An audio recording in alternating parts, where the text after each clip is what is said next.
Ladies and gentlemen, sons and daughters of purpose, listen carefully. This is not just another message. This is a prophetic announcement. Something in the spirit has shifted. You've cried long enough. You've waited long enough. You've wondered, God, when will it be my turn?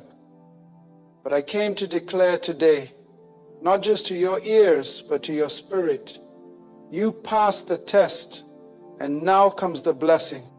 This is not hype. This is heaven's perspective. You didn't survive that storm for nothing. You didn't walk through that valley to stay in the dark. That test you thought would break you was actually sent to build you. And while others only saw your pain, God saw your progress. You thought it was delay, but it was development. You thought it was warfare, but it was weight training. You thought He was silent, but He was watching to see if your faith would outlast the fire. And now that you've endured, now that you've obeyed, now that you've remained, I came to tell you, the heavens are opening, the season has changed. You're not being punished. You're being promoted. You are stepping into the after you have suffered a while glory, the after the test is passed, breakthrough, the after the crushing anointing. Let me show you why. Every test is evidence that promotion is near. The trials we go through in life are not random disruptions, they are divine evaluations. God is not haphazard in His dealings with us. He doesn't allow testing for the sake of spectacle. He doesn't orchestrate difficulty just to watch us struggle. Heaven is too strategic for that. When God permits a test, it is because He sees something in you that is ready for elevation. The test is not punishment, it is preparation.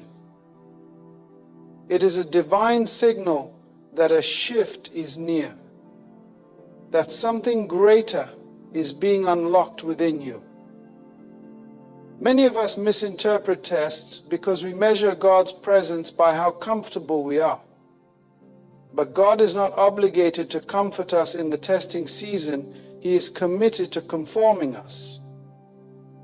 When you begin to mature in the things of the Spirit, you realize that the test is not a sign that God has left you. It is proof that He is closer than ever, watching, observing, and preparing to reward. Like a master teacher, He watches in silence, not to abandon you, but to see what you do with what you've been taught. You don't test a student on what you haven't already taught them. God only tests based on revelation previously delivered. That means, if you're in a test, you've already received what you need to pass it. The test is heaven's endorsement that you are ready for another level. No king promotes a soldier who hasn't been proven in battle. No general elevates a warrior who hasn't faced resistance. Likewise, God does not promote unproven vessels. He doesn't pour the weight of destiny on shoulders that haven't first been conditioned by pressure. The test is the fire that refines the gold. The test is the valley that builds the voice. It is in testing that you discover what was dormant in you. It is in testing that your faith muscles grow, your discernment sharpens, and your obedience is perfected. You can often recognize a divine test by its nature. It will not attack your gift, it will confront your integrity. The test doesn't come to challenge your talent, it comes to expose your heart. God already knows you can preach, sing, write, lead, or build. The test is about whether you can be trusted with influence, with resources, with exposure, with glory. Can you serve in obscurity without demanding recognition? Can you give when no one says, thank you? Can you obey when the instruction makes no sense? Can you be faithful when everything is falling apart around you? These are the real examinations of the Spirit. God doesn't bless gifts, He blesses faithfulness. The test is not to see what you can perform, it's to see if you can endure. Because promotion in the kingdom is not about talent, it's about trust. Can God trust you not to lose your identity when you get elevated? Can He trust you not to compromise when doors open? Can He trust you not to forget Him when the promise finally comes? These are questions that cannot be answered in theory. They are only answered in the heat of testing. When you're going through a test, the enemy will whisper lies to you. He will say, if God loved you, why is this happening? He will try to convince you that your suffering is a sign of failure, when in reality, it is a sign of divine attention. The enemy knows that your test is tied to your testimony. He knows that if you pass this, something will shift in the spirit.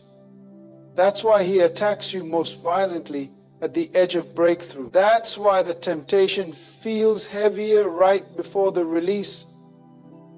Because even hell knows that every test you pass qualifies you for another dimension of power, influence, and anointing. The children of Israel were tested in the wilderness, not because God wanted to destroy them, but because He was preparing to entrust them with a land flowing with milk and honey. Joseph was tested in the prison, not because he was forgotten, but because he was being groomed for a palace. David was tested in the fields and caves, not because he was rejected, but because God was molding a shepherd into a king. Jesus Himself was led into the wilderness to be tested before stepping into the fullness of His earthly ministry. Testing precedes glory. Trial precedes triumph. Pressure precedes promotion. And here's what makes the test prophetic. God already knows the outcome, but He allows you to walk through it so you can see who you've become. The test reveals how far you've grown. It shows you that what used to shake you doesn't move you anymore. What used to discourage you now deepens your prayer life. What used to offend you now fuels your purpose. That's how you know you're ready. Not when the test ends, but when your response has matured. When you stop asking why me and start declaring use me, that's when heaven says, now you're ready for the next level. Tests are seasons of silence, but not abandonment. One of the most difficult aspects of divine testing is the silence that often accompanies it. It is the silence that disturbs us more than the challenge itself. You can endure the pressure, you can fight through the pain, but it's the lack of response from heaven that makes the trial feel unbearable. You pray and there's no answer. You fast and nothing changes. You worship and still feel no shift. You look for a sign, a word, a confirmation, and nothing comes. But the silence of God is not proof of His absence. It is the method of His observation. Just as a teacher grows quiet during an exam, God withdraws His voice, not His presence, while you're being tested. Because the time for teaching has passed, now comes the time for revealing. The exam is not about gathering new information, it's about demonstrating what you've already received. If you are in a test, it means God believes He's already given you enough to succeed. So He observes, not from a distance, but as a close evaluator, watching how you apply what He already placed in your spirit. He's not talking because He's watching your response. Silence is the classroom of maturity. It is in the silence that you learn to stand without crutches. It is in the silence that you learn to walk by faith, not by sight or sound. God trains warriors, not dependents. And sometimes the greatest gift He can give you is not another prophetic word, not another confirmation, not another goosebump in worship, but a period of complete stillness where you have to rely on what He said last. That's where real faith is born. Not in new instructions, but in the remembrance of old ones. When God is silent, the enemy will try to speak louder. He will use the silence as an opportunity to sow lies. God has left you. You missed it. He's punishing you. But spiritual maturity is learning to hear the voice of the Father even when He's not speaking audibly. It's the ability to trust His nature when His voice is quiet. The silence of God is sacred. It's holy ground. It is the space where your roots go deeper, where your convictions are tested, where your identity is solidified. It's in the silence that your private faith is built, and without private faith you cannot carry public glory. The silence of God also serves as a filter. It separates the casual from the committed. Those who only seek God for the feeling of His presence will walk away during the silence. But those who know Him will wait. They will stay planted even when the sky is quiet. They will hold fast to the Word even when there's no wind, no fire, no earthquake. Just a still small voice buried in the memory of their last encounter. That's what distinguishes those who are driven by emotion from those who are anchored by revelation. Consider Jesus in the wilderness. After His baptism, when the heavens opened and the voice of the Father thundered affirmation, "This is my beloved Son," He was immediately led by the Spirit into the wilderness to be tested. And for 40 days there was no voice from heaven. No angelic visitation, no prophetic reassurance, just silence. But the silence did not disprove the voice that came before it. It confirmed it. The silence was the stage where the truth of the declaration was tested. "You are my Son. Now let's see what you do when you're hungry, tired, alone, and tempted." Even in your own life, the silence is not a verdict, it's a phase. It doesn't mean rejection, it means refinement. It doesn't mean abandonment, it means advancement.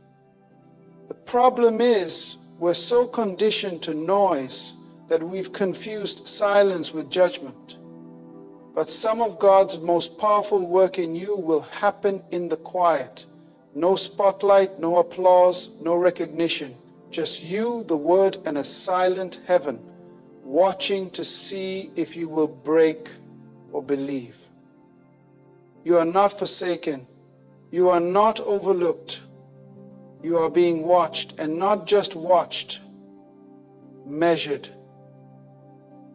Your reaction to the silence will determine the magnitude of your next season.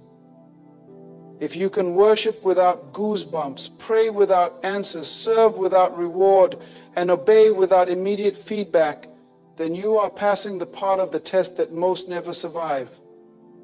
Because anyone can serve God when they hear Him, but sons and daughters serve Him when they don't. Character is always examined before promotion. In the economy of the kingdom, gifting is not the highest qualification for elevation. Character is.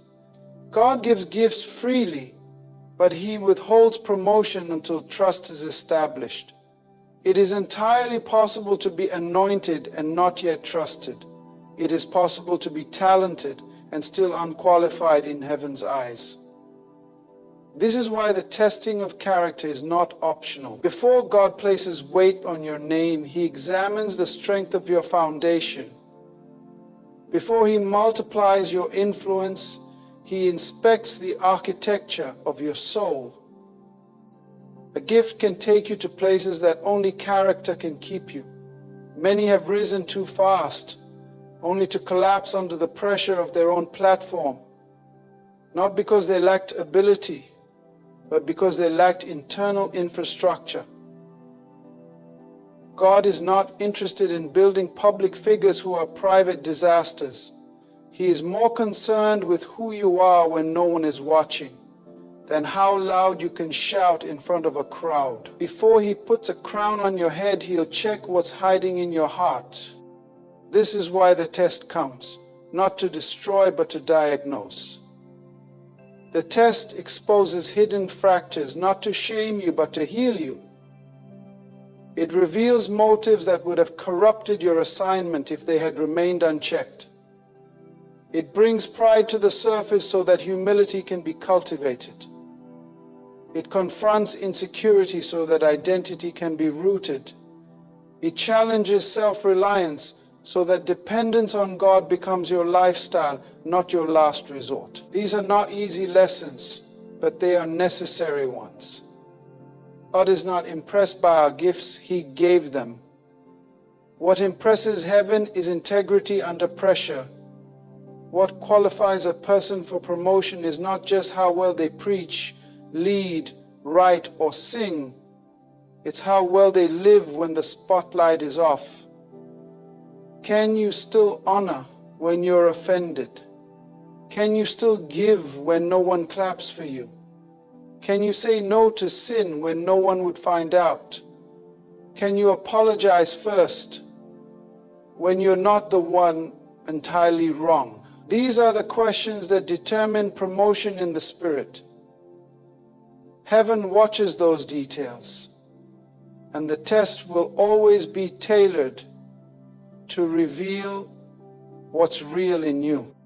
God will not put blessing on a character that will sabotage it. He will not place acceleration on someone who lacks alignment. Promotion without preparation is dangerous, so the test comes to prepare you by pruning you. And pruning hurts, it cuts, it humbles, but it saves you from something worse, collapse under success you weren't ready for. God is too merciful to promote you prematurely. He's not just trying to get you to a stage. He's trying to make sure you survive once you get there. Remember, Saul was gifted. He had the look of a king, the height, the title, the throne, but he lacked the character to sustain what he was given. So when pressure came, his flaws consumed him. His insecurity became tyranny. His disobedience became rebellion. And God had to reject the man He once elevated, not because Saul wasn't chosen, but because he wasn't transformed. The lack of inner change turned the anointing into a burden instead of a blessing. Now contrast that with David. God chose David while he was still in the fields. But David didn't ascend immediately. He endured years of testing, running from Saul, hiding in caves, serving in silence. He had the anointing, but not yet the appointment.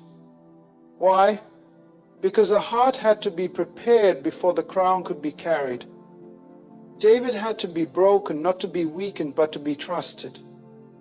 By the time David got to the throne, he was not just a skilled warrior, he was a refined man of God. The process built a man who could weep before God, repent when confronted, and carry authority with humility.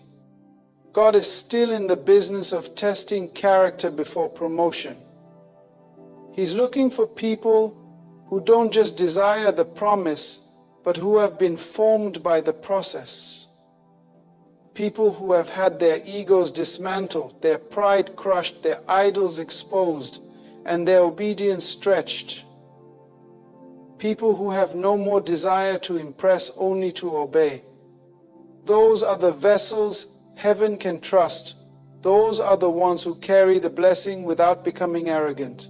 They lead without lording. They serve without needing to be seen. They give without needing to be praised. That's why the test is intense. That's why it feels personal, because it is personal. It's not just about what you do, it's about who you are. And who you are when no one's looking is the person heaven promotes when the time is right. The blessing is always on the other side of obedience. In the kingdom, obedience is the currency of advancement, not emotion, not intention, not performance. Obedience. God does not respond to how passionately we cry or how deeply we feel. He responds to how fully we obey. Heaven's blessings are not random showers. They are strategic releases tied to specific acts of surrender. The breakthrough you've been waiting for is not hidden in a mystery. It's often just waiting for you to say yes to the last instruction God gave. Obedience has never been about convenience. In fact, true obedience usually costs something. It will ask you to do what doesn't make sense. It will stretch you beyond logic, comfort, and even reputation. God doesn't call you to obey when it's easy. He calls you to obey when it's inconvenient, uncertain, and even painful. That's where the power lies. The real test of faith is not what you believe in theory. It's what you obey in practice. Feelings will fluctuate, circumstances will shift, but obedience is the one consistent act that positions you for divine intervention. When Abraham was told to sacrifice Isaac, God was not seeking blood. He was seeking trust. He didn't need Isaac to die. He needed to see whether Abraham would obey even when the instruction collided with the promise. Isaac was the promise. But sometimes God will ask you to lay down what He gave you just to test if your heart is more loyal to the blessing or to the blesser. Abraham's obedience activated the provision of the ram. The ram didn't show up until the knife was raised. Why? Because obedience activates provision. Miracles are drawn to submission. God is not obligated to bless disobedience. Many people want God to bless their plan when He never authored it. They step outside of His voice and then ask Him to protect the results. But God doesn't anoint rebellion. He anoints alignment. His favor rests on the road He tells you to take, not the one you prefer. This is why partial obedience is still disobedience. Selective obedience is disobedience. The full blessing requires full surrender. And here's the paradox. Obedience often doesn't feel spiritual, it feels ordinary. It looks like forgiveness when you're still angry. It looks like giving when you're low. It looks like staying when you want to run. It looks like praying when you don't feel anything. It's not always exciting, but it's always powerful. Every small act of obedience is a seed that heaven watches. And when you sow faithfulness in private, God releases favor in public. Obedience in the dark draws the attention of heaven. When nobody is clapping, when no one sees your effort, when you're fighting temptation in secret, when you're serving in the shadows, that's where heaven's eyes are most focused. God is not impressed by public shows. He's moved by private decisions. That's why some of the greatest blessings come suddenly after long seasons of silent obedience. People will call it favor, but they'll never know the years of faithfulness that... Look at the story of Peter.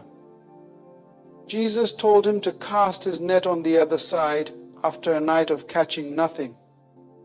It didn't make sense. Peter was a professional fisherman. He had already tried. But obedience doesn't ask, does it make sense? It only asks, did God say it?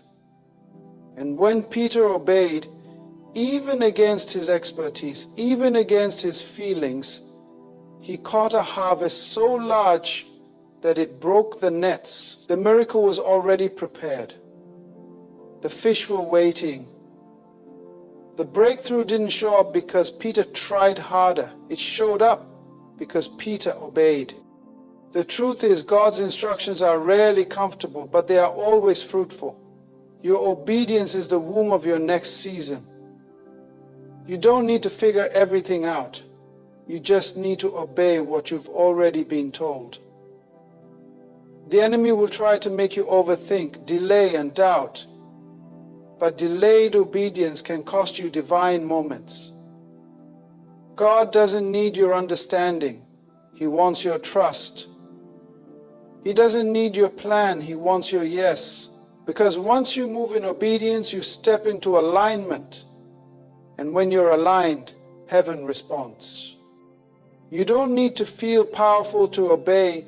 You just need to be willing. The blessing is not emotional. It's positional. It's on the other side of the sacrifice, the decision, the act of surrender. You won't always feel God in the instruction, but you'll find Him in the result. Delay is not denial, it is divine strategy. In the kingdom, timing is just as important as promise. God does not simply plan what to give you, He orchestrates when to give it. And oftentimes the waiting season is not punishment, it's protection. It's not rejection, it's refinement. When you pass the test and yet see no breakthrough, it's easy to assume you've been forgotten. But heaven operates on divine timing, not human urgency. What looks like a delay from earth's perspective is often perfect alignment from heaven's view. God knows that premature blessings can become problems. A blessing given too soon can become a burden. That's why He often waits until your character, your mindset, your environment, and even your relationships are all properly aligned. He's not just preparing the blessing for you. He's preparing you for the blessing. Because if the door opens before you're ready, what was meant to elevate you could end up crushing you. God is not slow. He's strategic. Every delay has a reason, and every waiting room is a workshop.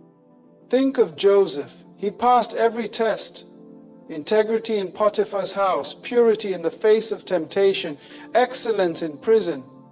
And yet after interpreting the butler's dream, he was forgotten for 2 more years. Not because God was stalling, but because Pharaoh hadn't had his dream yet. The timing wasn't wrong, it was exact. Joseph didn't need just any promotion. He needed the right promotion. In the right place had he been released earlier, he may have returned to obscurity. But when he was released on heaven's clock, he went from prisoner to prime minister in a single day. That is the power of divine strategy. God knows the end from the beginning. He knows who needs to be in the room when your name is mentioned. He knows which hearts need to be softened, which systems need to be shaken, and which seasons need to expire before your door opens. If He makes you wait, it's not because He forgot. It's because He's setting things in order. Delay is often divine choreography. Things are being aligned behind the scenes. He's moving pieces you can't see to fulfill a promise you can't earn. The danger comes when we misinterpret the silence of waiting as the absence of movement. But just because you don't see anything happening doesn't mean God isn't working. In fact, the longer the delay, the more strategic the release often is. A small promise can be fulfilled quickly, but a generational promise takes time. God is not trying to frustrate you. He's trying to prepare a legacy. Some of the things He's making you wait for are not just for you, they're for your children, your community, your assignment. If He gave it too soon, the foundation wouldn't hold the weight. This is why discernment is critical. You must learn to separate satanic resistance from divine restraint. Not every closed door is the devil. Sometimes it's God saying, not yet. And if you mislabel His strategy as warfare, You start rebuking what was actually sent to protect you. You grow weary in the waiting, and that weariness will tempt you to settle for less. But remember, Ishmael came when Abraham got tired of waiting. Isaac came when he waited for God's timing. The right thing at the wrong time is still the wrong outcome. Delay also reveals what you truly believe. Do you trust the timing of the one who gave the promise? Can you praise without progress? Can you remain faithful when the calendar disagrees with your calling? That's where faith matures. Faith is not just believing that God can, it's trusting that He will when the time is right. It's resting in the knowledge that He sees what you cannot, and His delays are not dead ends, they are detours for your protection. Some doors are not closed, they're being guarded. Some opportunities are not being withheld, they're being reserved for the right moment, for the appointed season. God is not in a hurry, but He is always on time. The frustration you feel now will make sense when the fulfillment arrives. You'll look back and thank God He didn't move faster. You'll realize that what felt like a delay was actually precision, a strategy, a divine orchestration of moments and movements that placed you exactly where you were meant to be at the exact moment heaven had appointed. The blessing carries weight, so the test builds strength. One of the most misunderstood aspects of divine favor is its weight. We often desire the blessing for its beauty, but we forget its burden. Every promise God fulfills comes with responsibility. Every elevation comes with pressure. The blessing is not just a reward, it's an assignment. And because of that, God must prepare you before He promotes you. The test wasn't random pain, it was divine training. What felt like resistance was actually resistance training. God was building your spirit to handle what was coming. Before God gives you more, He makes you more. You cannot carry the weight of glory with weak shoulders. You cannot steward increase with shallow roots. That's why the test pressed you, stretched you, challenged you. It wasn't meant to destroy, it was meant to develop. God used the tension to forge capacity. He used the silence to build endurance. He used the hardship to strengthen your grip on Him, not just His gifts. You may not have realized it at the time, but your spiritual muscles were being shaped in the shadows. The pain wasn't pointless. It was preparation. Just like a trainer increases weight to grow strength, God increased pressure to reveal potential. You didn't even know what was inside you until the test exposed it. The nights you wanted to quit but kept praying anyway. The moments you were overlooked but chose to serve faithfully. The seasons where giving didn't make sense but you obeyed anyway. All of it was spiritual weightlifting. You were being conditioned for responsibility, equipped for authority, and strengthened for stewardship. When David faced Goliath, the victory looked sudden, but the strength was not. His strength was forged in secret. The lion and the bear were his private tests. Nobody clapped when he killed them. There was no applause when he guarded the sheep. But those hidden battles built the confidence and courage needed for public victory. Had David skipped the fields, he would have failed on the battlefield. He ran was very sad. Likewise, many people want platform without process. They want blessings without burdens. But God will never place His glory on someone He hasn't strengthened for the weight. The weight of blessing includes pressure, expectations, visibility, and warfare. With promotion comes responsibility. With favor comes opposition.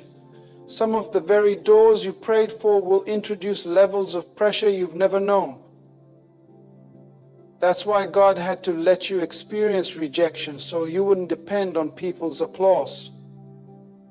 That's why He allowed you to be tested in finances, so you wouldn't worship the provision. That's why He let you be hidden, so your identity wouldn't be attached to performance. These were not random sufferings, they were sacred strategies. The test built discernment, it built humility, it built restraint, it built prayer. Without those things, the blessing could destroy you. Just like a building needs a foundation that can support its height, your soul needed depth to handle the elevation. If God had skipped your preparation, He would have sabotaged your calling. So He took His time. He worked beneath the surface. While others were sprinting ahead, you were in God's gym. He wasn't punishing you, He was strengthening you. Some of the most powerful people in the kingdom are not the loudest. They are the strongest. They have spiritual stamina. They have capacity. They've been tested, stretched, and proven. They've learned how to pray through silence, how to worship through pain, how to serve without recognition, and how to obey without reward. That kind of strength doesn't come from reading books or hearing sermons. It comes from walking with God in the fire and not quitting when you don't understand.